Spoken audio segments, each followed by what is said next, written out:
வயநாடு நிலச்சரிவில் குடும்பத்தில் இருந்த 9 பேரையும் இழந்த இளம்பெண் தனக்கு உறுதுணையாக இருந்த காதலரையும் சாலை விபத்தில் பறிகொடுத்துள்ளார்.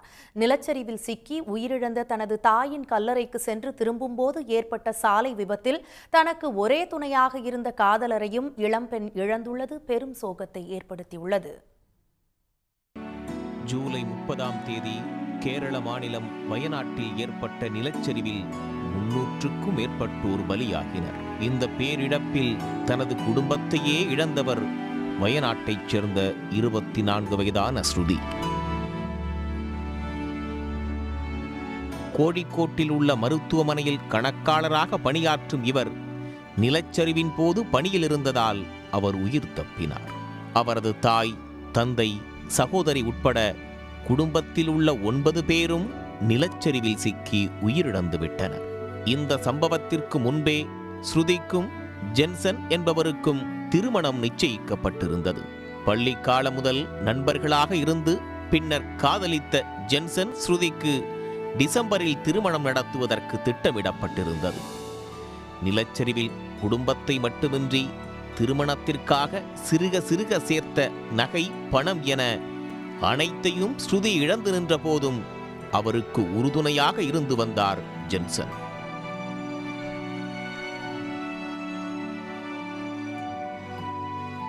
நிலச்சரிவில் பலியான தந்தை, சகோதரியின் உடல்கள் மட்டுமே முதலில் கிடைக்க ஜென்சனின் உதவியோடு அவர்களை ஸ்ருதி நல்லடக்கம் செய்தார்.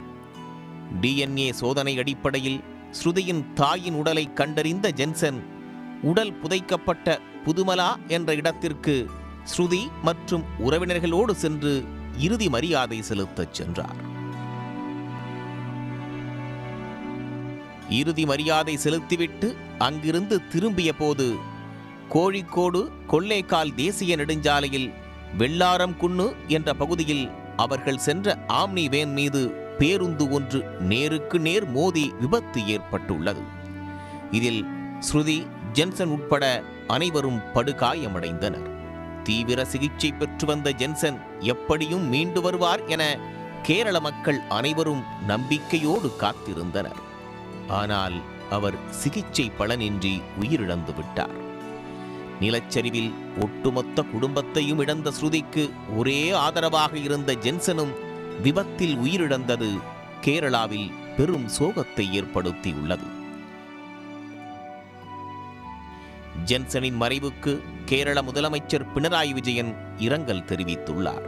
இந்த பேரிழப்பிலிருந்து மீண்டு வர ஸ்ருதிக்கு கேரள மக்கள் அனைவரும் உறுதுணையாக இருப்பார்கள் என்றும் அவர் தெரிவித்துள்ளார். வயநாடு நிலச்சரிவில் பலியானவர்கள் புதைக்கப்பட்ட இடத்தில் நின்று ஸ்ருதியோடு கடைசி வரை துணையாக இருப்பேன் என ஜென்சன் பேட்டி அளித்திருந்தார். தற்போது அவரும் இன்றி தன்னந்தனியாக நிற்கும் ஸ்ருதிக்கு ஆதரவாக நிற்கிறார்கள் கேரள மக்கள். உடனுக்குடன் செய்திகளை தெரிந்து கொள்ள சன் நியூஸ் பெல் ஐகானை கிளிக் பண்ணுங்க.